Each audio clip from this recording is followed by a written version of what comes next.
turabasuhuje bakunzi ba Credemo TV uyu munsi ku cyumweru tariki 12 z'ukwezi kwa 10 2020 tugiye gukora ikiganiro nk'uko bisanzwe ariko noneho nk'uko bamwe babidusabye turifuza kujya tuvugana na buri muntu tuzi ko afite ubumenyi ku myemerere runaka kubera ko muzi neza ko channel yacu icyo igendereye no gusobanurira abayikurikira ibijyanye n'imyemerere ya buri muntu kugira ngo buri wese abe mu byo asobanukiwe cyangwa se niba hari n'ibindi wari urimo ukaba wakunda biriya ukaba wanahindura ukajya muri ibyo ngibyo bishyashya. Uyu munsi rero twifuje kuganira ku idini ya Islam, ariyo mpamvu twasuye umumenyi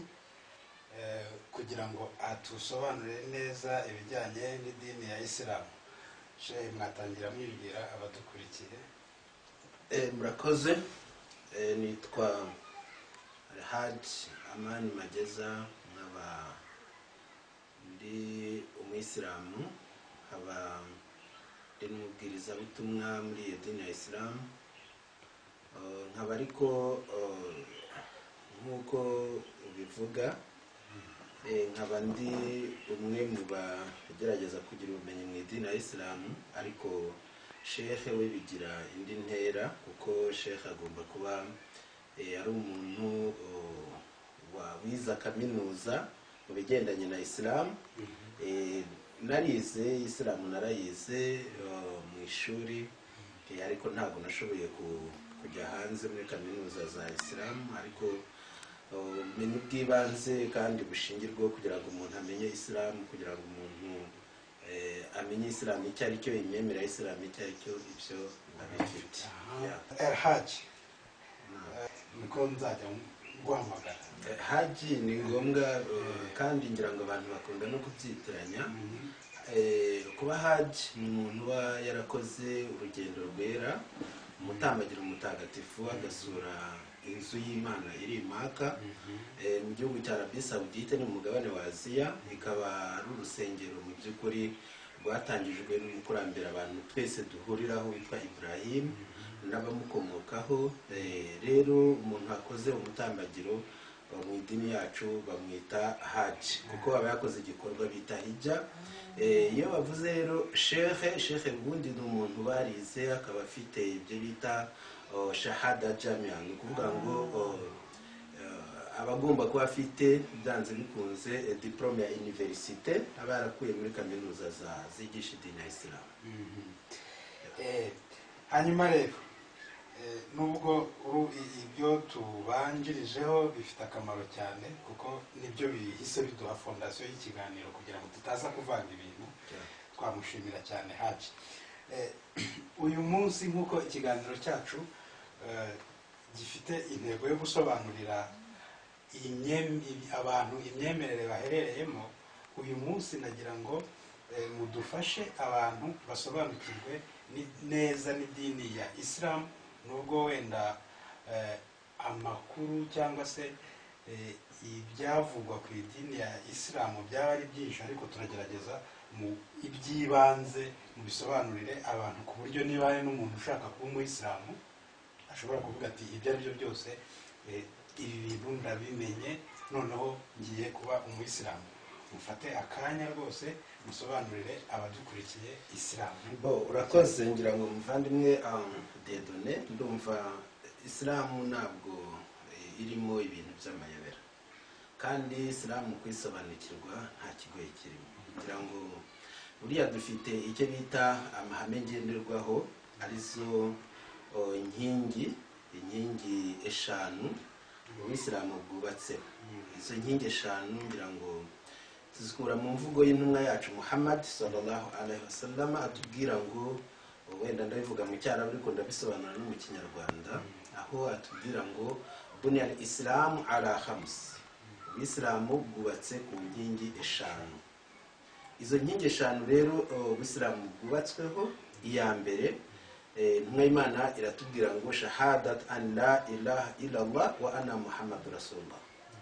ni uguhamya ko nta yindi mana iriho uretse imana imwe gusa rukumbi, hanyuma Muhammad akaba intumwa y'Imana. Iyo niyo nkingi ya mbere ubisilamu buriho. Hanyuma inkingi ya kabiri ubisilamu bwubakiyeho, intumwa y'Imana Muhammad sallallahu alaihi wasallam aratubwira ngo wa iqamis salah, ni ugukora amasengesho 5 ya buri munsi. Icya mbere birumvikana ni uguhamya ko Imana ari imwe, ugahamya ko na Muhammad ari intumwa yayo. Icya kabiri ni ugukora amasengesho 5 ku munsi. Inkingi ya gatatu wa ita zakat, ni ugutanga amaturo, gutanga amaturo mu mutungo, cyane cyane muri Islam ho bitandukanye n'iby'abandi, kuko abantu bafite umutungo baba bagomba kwemera yuko hari ukuri kw'abakene muri wa mutungo wabo. Ntabwo ari gufata ngo ujye guha urusengero, oya. Imitungo ni imitungo ihabwa abantu batishoboye bari muri Islam n'abatari muri Islam, kuko Islam igira neza abisilamu n'abatari Islam.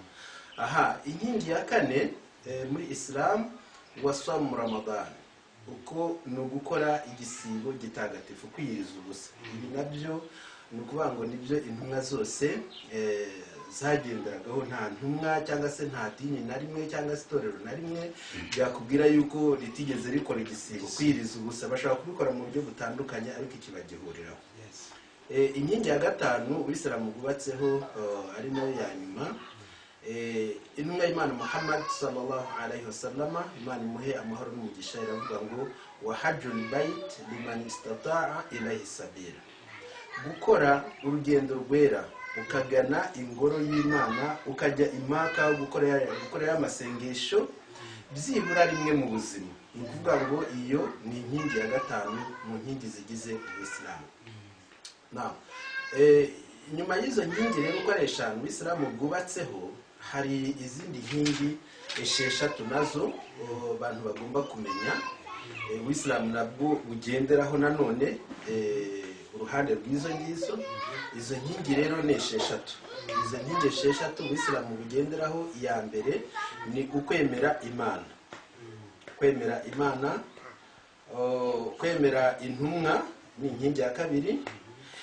Kwemera ibitabo by'Imana, inkingi ya gatatu. Kwemera abamarayika, iyo ni inkingi ya kane. Kwemera umunsi w'imperuka uzabaho, ni inkingi ya gatanu. No kwemera igeno ry'Imana, uko ryaba ari kugezaho uko ariko kose, ryaba ryiza cyangwa se bibi. Ni ukuvuga ngo twebwe muri Islam ntabwo umuntu iyo ubyutse ugasanga umwana we yarwaye, cyangwa se niba ufashe urugendo ukagira impanuka, ntabwo uvuga ko hari abaguteye umwaka. Ibyo ngibyo hari ukuntu Imana ibarabigennye mu mibereho ya muntu. Muri make rero izo nkingi uko ari eshanu mvuze bwa mbere zigize inkingi zigize Islam yubakiyeho, n'izo nkingi zigize ukwemera. Birumvikana ko ushobora guhamya yuko Imana ari imwe na Muhammad ari intumwa ye, ariko ntubu byemera. Niyo mpamvu haza zira nkingi 6 rero zivuga ngo noneho kwemera Imana urabihamya ko ihari n'intumwa ko ihari Muhammad sallallahu alaihi wasallam, ariko noneho ushobora no kubihamya utabyemera. Rero ni ukuvuga ngo hakurikiraho kubyemera, kwemera ko Imana ihari, ukemera n'intumwa zayo. Aha rero ho mu kwemera intumwa ntabwo twemera Muhammad gusa. Ni nayo mpamvu bamwe abantu basanga kenshi bavuga ngo abisilamu ntibemera intumwa y'Imana Yesu. Yesu turamwemera kuko tumwemera mu zindi ntumwa, kandi ndatekereza ko twebwe imyemerere yacu ifite ukuri, kuko iyo tuvuga ko Yesu ari intumwa y'Imana tuba dufite naho tubikura, haba ari muri Qur'an dusoma, haba ari no mu bitabo bya bagenzi bacu b'Abakristo, ngira ngo tubisangamo. Ndatekereza wenda ni turaza gutanga urugero ndazibaha kubigendanye n'ibyandiko. Hanyuma agira ngo noneho abadukurikiye bamaze kumva neza inkingi z'Uwisilamu, nagira ngo adufashe adusobanurire,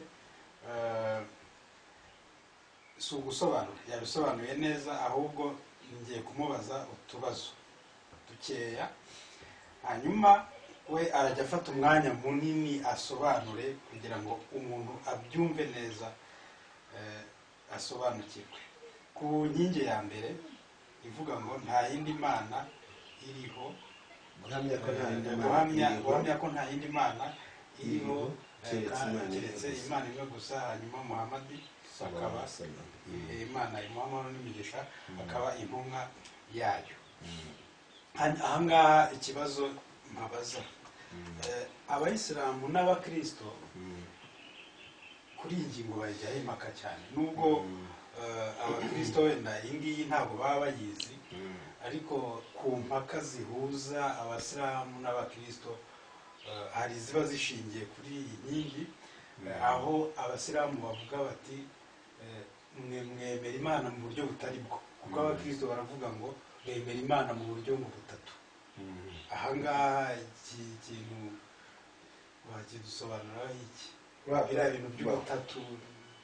Urakoze, ngira ngo icyo ndimuze kuvuga cyane cyane ni ibi ndeba mu myemerere yanjye cyane cyane, kuko ubwo abandi nabo bafite uko basobanura ibyabo n'uko babyumva, ariko twebwe mu myemerere yacu ya Islam no guhamya ko Imana ari imwe gusa rukumbi.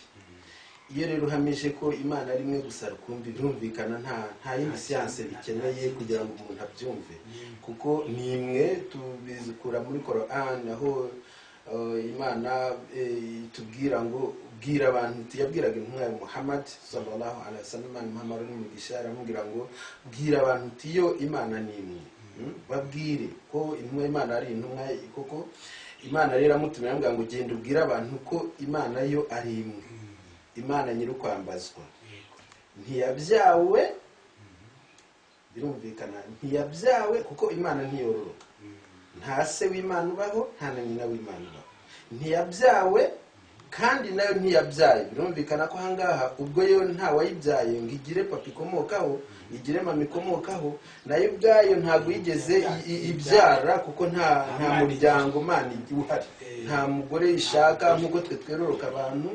Birumvikana rero twebwe mu mahame yacu twemera yuko Imana ni imwe, uko yari iri niko iri uyu munsi, ni nako izahoraho. Icyo rero ngira ngo ndatekereza ko wenda n'abandi ku buryo babigoragoza kose ni mu burenganzira bwabo, ariko ibintu mu buryo bwumvikana, mu buryo buri logique, birumvikana ko Imana uko yari iri niko uyu munsi nako izahoraho.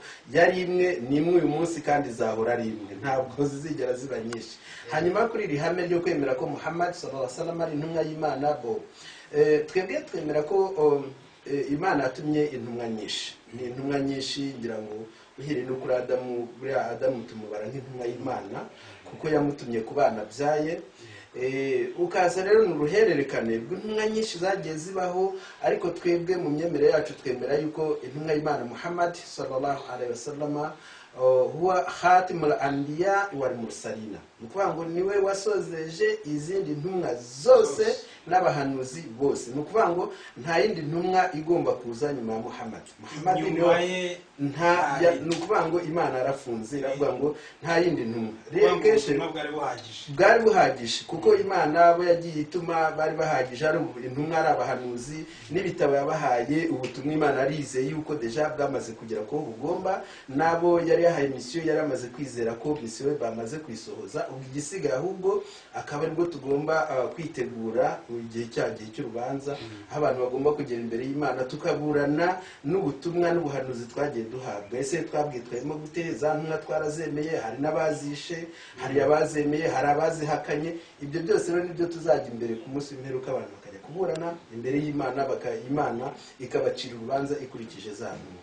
Hari akandi kantu gatoya nagira ngo aho mvugeho, kuko usanga rimwe na rimwe hari nta dini mvuga kuko njye ndavuga ku byacu, hari abantu b'abavandimwe usanga bavuga ati jyewe ubungubu Imana irakuntumyeho, Imana ikuntumyeho, intumye ko nkubwira gutya nuko Imana yangize intumwa. Oya, twebwe twemera ko Imana yatumye intumwa yayo nyuma, intumwa ya Muhammad sallallahu alaihi wasallam niwe wasozereje anapfundikira izindi ntumwa. Ibindi rero abantu bigira, ngira ngo yigiye no no mu bitabo muri Bibiliya ngira ngo naho ndumva ndibuze kuhareba mu gutera kwa kabiri aho Imana ivuga ngo yabwiye Musa akavuga ngo umuntu niya naramuka avuga ngo akavuga ngo ndi intumwa cyangwa se akavuga ngo naroteshejwe ibi umuntu ntuzamwemere mu gihe kandi nanone ibyo avuze bizabitabaye. Benshi rero usanga rimwe na rimwe ari abantu basa n'abashakisha wenda imibereho mu buryo bumwe cyangwa ubundi, ariko mu by'ukuri nta ntumwa. Imana se gute Dieudonné nkawe kukirinda kukuntumaho ngo uzumbwire cyangwa se kantuma ngo nze nkubwire wowe kuki yagutinye? Urumva ntibishoboka mu by'ukuri. Urakoze cyane, icyo kibazo numvaga ngiye guhita gikubaza. Mukuru aba ari mukuru uhise ukirasaho, nanjye kukubaza ngo ese ko tubonye ko intumwa y'Imana Muhammad Muhammad n'imigisha ari we ntumwa ya nyuma, nanjye kukubaza ngo aho ngaho iwanyu muri Isilamu ho nta bantu bajya bihangisha kugira intumwa, wese ugisubiza kwiyita intumwa wese ugisubiza. Noneho tujye ku nkingi ya kabiri, gukora amasengesho. Urakoze. Ku bigendanye rero n'inkingi ya kabiri Isilamu yubakiyeho, mu by'ukuri buriya nyuma yo kuvuga yuko Imana ari imwe ukabihamya ugahamya n'intumwa yayo, igikurikiraho rero ni amasengesho, gusenga. Noneho twebwe muri Isilamu rero gusenga ni itegeko gusenga 5 ku munsi. Njya nkunda kuganira n'abantu nkabaha urugero. Buriya gusenga no gusaba ni ibintu bibiri bitandukanye. Hari gusenga hakaba no gusaba. Gusenga rero twebwe uko tubikora ngira ngo abenshi murabizi, nubwo mutari Abayisilamu ariko murabizi ko Abayisilamu basenga. Wari wese umusilamu asenga gute? Niyo mpamvu mbona nka hasi aho hari itapi. Buriya igihe cyo gusenga iyo kigeze ndaza ngahagarara nkajya imbere y'Uwiteka ngasenga, ngashyira umutwe wanjye hasi, ni ugutanga icyubahiro. Kwicisha bugufi imbere y'Imana, kayiha icyubahiro kubera yuko yaraturemye dutandukanye n'inyamaswa. Ubu Dieudonné urabona yuko uri umuntu, na cameraman urabona ko ni umuntu, dutandukanye n'inka rero, dutandukanye n'ihene. Ibi byose nibyo tugomba gushimira Imana, tukayisenga, tukayiha icyubahiro cyayo ikwiye n'imbaraga zayo yakoresheje, icyo bita imbaraga zayo urukozi, ikatugira abo turi. Ibyo rero nibyo umuntu akora, tugasenga Imana. Wamara kuyisenga, iyo umaze kuyisenga kwiha icyubahiro cyayo, noneho ukurikizaho kuyisaba. Njya ntanga urugero kenshi, wenda murambabarira gatoya, ntanga urugero kenshi ku bantu b'abasirikare, kuko abasirikare urabibona ko cyane cyane nk'iyo afande ari hariya. Buriya umusirikare mutoya kugira ngo ajye kumwaka, kugira ngo agire icyo amusaba, birumvikana nk'uruhushya, ibyo bita ikibari, ushobora kumujya imbere, ntabwo ashobora kugenda ngamubwira ngo afande mwiriwe ngo mwikibari nigendere. Oya, no, ntabwo ari. Haragomba agende, namugera imbere hari ibyo bita ngo kubana, cyangwa se agenda mupanire amuha icyubahiro ati samahani afande, atanyeganyega. Ni ukuvuga ngo amuha icyubahiro kubera yuko uriya muntu afande nawe icyubahiro aragifite, agihabwa n'igihugu kandi n'Imana yamuhaye icyubahiro, kuko buriya ubuyobozi bwose, ubutegetsi bwose buturuka ku Mana. Uriya musirikare rero nawe agomba kwemeza akubaha cya cyubahiro cya afande. Yamaze kumugera imbere akamubanira, yamaze kumubanira akamuha ati samahani afande, abona yuko amuhaye n'icyubahiro, aramubwira ati ngaho uvuga ikikuzanye. Icyo gihe rero aramubwira ati afande ndagusaba uruhushya. Yamaze kumusaba ikibari, afande aravuga ati genda sha witwaye neza, genda ikibari bakiguhe cy'iminsi 2-3, ahita agenda.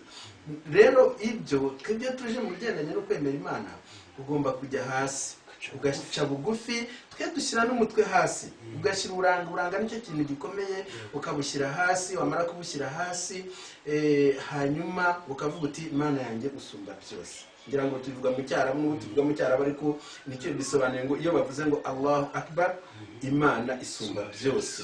Icyo gihe yibwo ati Imana yanjye usumba byose, ukavuga ati subhana rabbiyal aala wa bihamdi, nyagasani usumba byose, gutungane n'ubwawe. Birumvikana kwihaye icyubahiro, urayiramije. Imaje rero kuyiramya, icyo gihe noneho ushobora kuba ufite ikibazo cy'umwana urwaye, ushobora kuba ufite ikibazo cy'ibyo kurya bitari mu rugo, ushobora kuba ufite ikibazo wenda cy'ibibazo biri hagati wenda amakimbirane mu rugo hagati no mwashakanye n'urubyaro. Icyo gihe uvuga Nyagasani noneho rero nyuma yo kubaha icyubahiro mfasha niwo gukemura amakimbirane, niwo gukiza abantu, niwo gutanga amafunguro, niwo gutanga ibidutunga, ibitwambika, ndagusaba yuko wamfasha ngo nta wundi niringiye ni wowe wenyine. Icyo gihe rero ayo masengesho yacu twebwe tuyakora 5 ku munsi. Iyo tumaze kuyakora 5 ku munsi uhita uzamura n'ibiganza byawe ugasaba ukavuga ati Nyagasani ndagusaba amafunguro, Nyagasani ngiye kujya mu rugendo, untwara amahoro, ngarura amahoro, undinde sekibi ntaze kunca ku ruhande nga nkurure anjyane ahatariho, antesha inzira zawe. Icyo gihe nyine ukereka Imana yuko mu by'ukuri uri mu butware bwayo, urayirindishije. Nibyo intumwa y'Imana Muhammad sallallahu alaihi wasallam atubwiye ngo watatawakala ala rabbikum, mujye mwiringira umuremyi wanyu. Icyo gihe rero wiringira Imana umaje kwiha icyubahiro, wamaje kuyisenga, basi ibindi byose nawe wumva umutima wawe ukeye kandi utuje uruhutse. Hanyuma tutarakiva izi nshuro 5 zikurikirana gute? Kuko umunsi ugira amasaha 24, kuko navuze ko udukurikiye ushaka kuba umusilamu wenda nubwo atari guhita kureba umufasha mu mwanya kabati guhera ubu ngubu nanjye gutangira gusenga 5. Urakoze, ngira ngo ikibazo ni cyiza, ikibazo cyiza cyane, kuko buri bintu byose, buri kintu cyose aho kiba kikagera kigira gahunda. Urabizi ko buriya umuntu umunsi nk'uko bivuze ugira amasaha 24, reka duhere wenda sinzi ngo twahera ku yihe saha, ariko reka duhere wenda mu gitondo yabyutse, cyane cyane ubwo akenshi umunsi wo mu bitabo bitagatifu ubundi uhera mu gitondo buriya kugeza nimugoroba.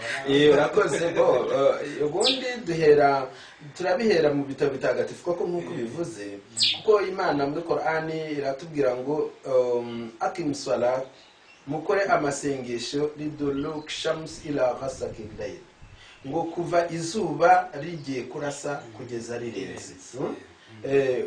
Wa Qur'an al-fajr, inna Qur'an al-fajr kana mashhuda, ngo kandi mujye mwibuka gusoma Qur'an muri ayo masengesho cyane mu rukerera, ngo kubera yuko muri kuyasoma n'abamarayika baritabira bakumva icyo gisomo cy'amagambo y'Imana. Niyo mpamvu rero twe dutangira mu rukerera gusenga isengesho twita salat al-fajr, isengesho rya mu gitondo.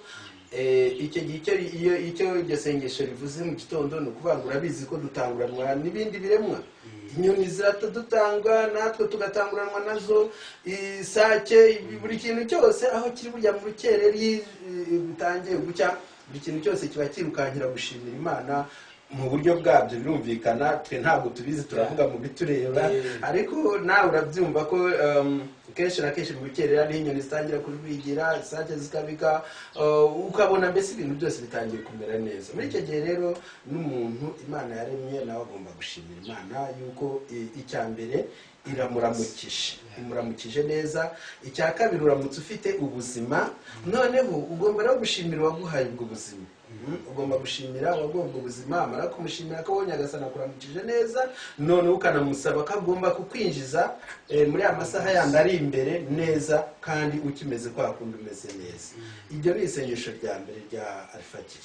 Icya kabiri, hagati iyo tugeze saa 6 buriya kenshi na kenshi saa 6 n'igice, ubwo nabyo nyine bigendana n'ibihugu, kuko buriya hari ibihugu twebwe niba turi nijoro bo bari ku manywa, bigendana n'ibihugu. Rero iyo tugeze ku manywa saa 6 n'igice, umusilamu wundi agomba nanone gusenga ya masaha, birumvikana ubwo ni 6 cyangwa se 6 n'igice yaciyemo, ugomba kujya nanone imbere y'umuremyi wawe ukavuga ati Nyagasani, iki gihe ngezemo ntabwo nari mbizi ko nagomba kukigeramo, kuko biranashoboka ko ubu hari n'abagiye, ariko ndagushimira yuko ukindinze, kandi ndacyakomeza kugusaba yuko wakomeza kumbera umurinzi Nyagasani.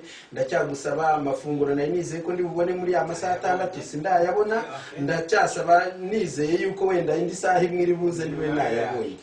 Ibyo donc no kuvuga ngo urakomeza gukuza Imana no kwisingiza, hanyuma Imana nayo rwose irakugenera. Ubwo no kuvuga ngo ni mu gitondo al-fajr saa 11 cyane cyane burya, hanyuma na saa 6 n'igice birumvikana ni isengesho rya kabiri. Isengesho rya gatatu ni iby'igicamunsi. Igicamunsi nabwo turakora turasenga cyane kuko burya kenshi na kenshi ku gicamunsi impamvu dukunda gusenga cyane hakunze kubamo ibirangaza byinshi.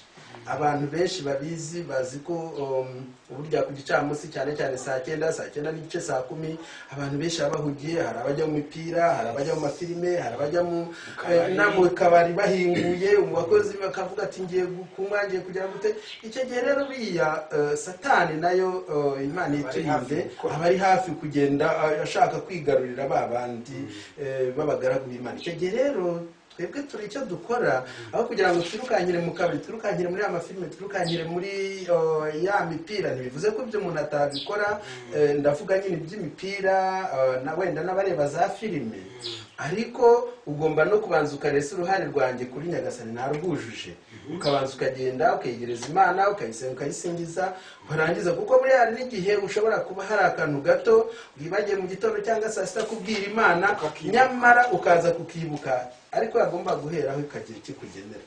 Icyo gihe rero birumvikana yuko saa 9 n'igice nabwo turakora iryo sengesho, ubwo ni irya gatatu. Hanyuma nanone isengesho rya kane turikora saa 12 cyagiye ngo babone mataha y'inka.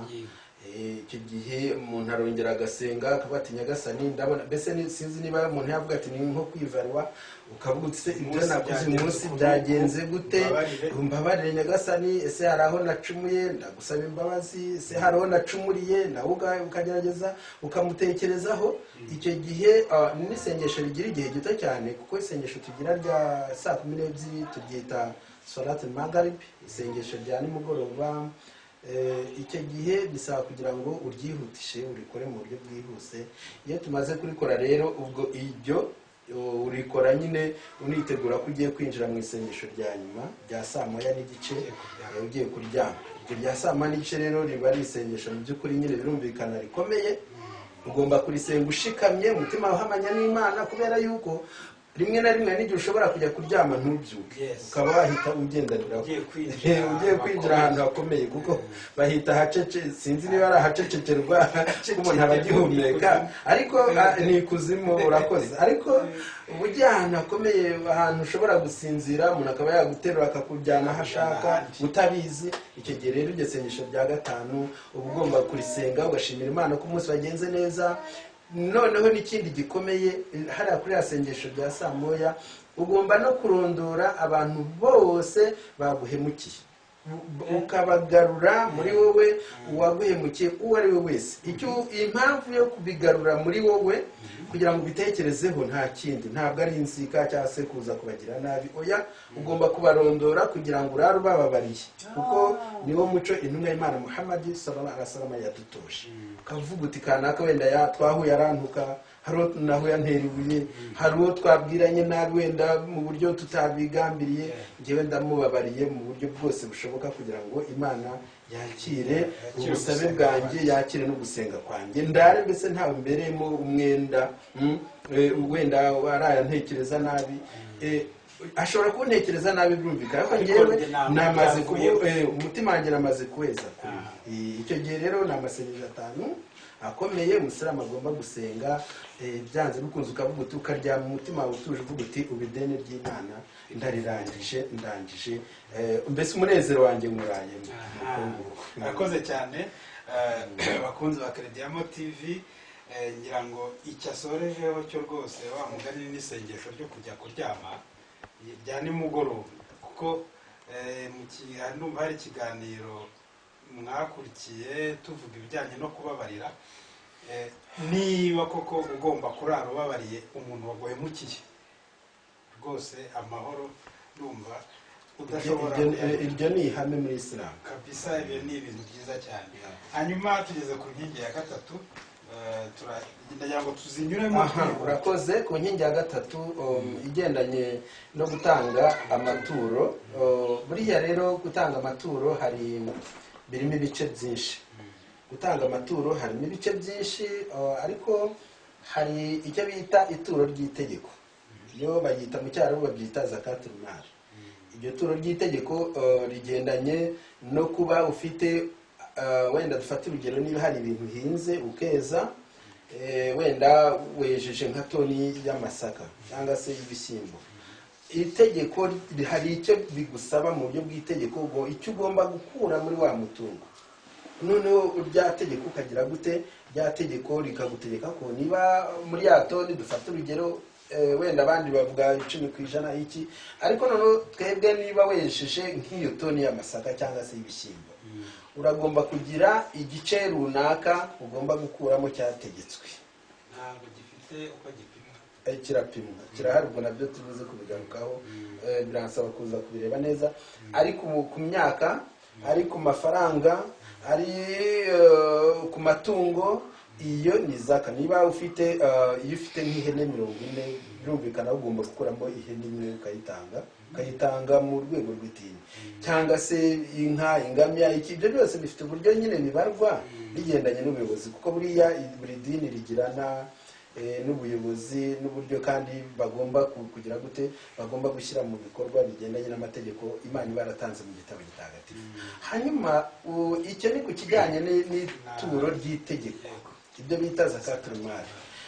Hari rero n'irindi turo, irindi turo rya kabiri tuvuga ryo bita hari iyi tumaze kubona ni zakatul mal, hari iyo bita zakatul fitr.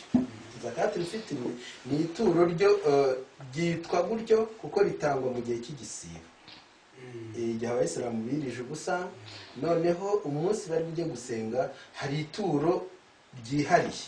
Iryo turo ryihariye rero niryo ryitwa zakatul fitr. Iryo ni ryo umusilamu wese wasibye agomba gutanga, kugira ngo iryo kandi kugira ngo ritangwe riba rigenewe ba bantu nabo babakene, kuko urabona ko hari, mwese murabizi ko abayisilamu bari bujye mu munsi mukuru, ndabizi ko namwe mujyamo tubatumira, turabatumira. Abahindura amazina abo nabo ni ubwende, ariko uko turi abanyeshuri wasangaga hari abitwaga ba Korode, babaye ba Buduru, icyo gihe ngo bajye kuvumba ipirawu. Ariko biriya ni brage y'abanyeshuri, kuko ntawe basubiza inyuma. Kwirayidi ubundi abantu bose barishima bagasangira, uretse wenda ibihe bya COVID-19 twinjiyemo. Imana turayisaba ngo nayo iturindire igihugu cyacu rwose, Imana ikure mu gihugu cyacu igende. Ariko ku bigendanye n'iyo zaka, iyo igomba guhabwa abantu nabo kugira ngo bishime, babakene kugira ngo nabo bishimane na ba bandi bafite kunezerwa kuri uwo munsi mukuru. Iyo ni zakatul fitr.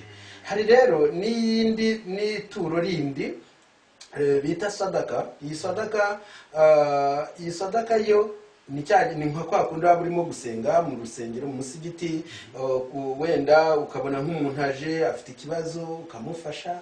We ku ruhande rwawe ashobora no kubuza mu musigiti akavuga ati dore n'umuriro warangiye, wowe ukavuga uti ngiye ku bushake bwanjye reka ntugure umusigiti. Urumva nawe gucanira abantu barimo gusenga urusengero rw'Imana ukarucanira, urumva ni ibintu bikomeye. Aha ngaha ngira ngo intumwa y'Imana Muhammad sallallahu alaihi wasallam atubwira ngo buriya iyo umuntu acaniye umusigiti abantu bagasenga habona, nawe iyo igihe cyose yamaze kugera mu mva, buriya Imana imucaniramo urumuri, akaba ari ahantu hameze neza atari mu mwijima. Ni ibintu byinshi bivugwa, ariko icy'ingenzi abantu baba basabwa ni uko nk'iyo ufite umutungo uba ugomba kumenya ko hari n'intizanyurwa, kuko Imana aguhaye umutungo uba ugomba no kuwutangamo, ugaha abandi, ukagutunga wowe ubwawe, ariko ugahana bagenzi bawe, noneho ugafasha n'idini kugira ngo rikomeze ryiyubake ritere imbere.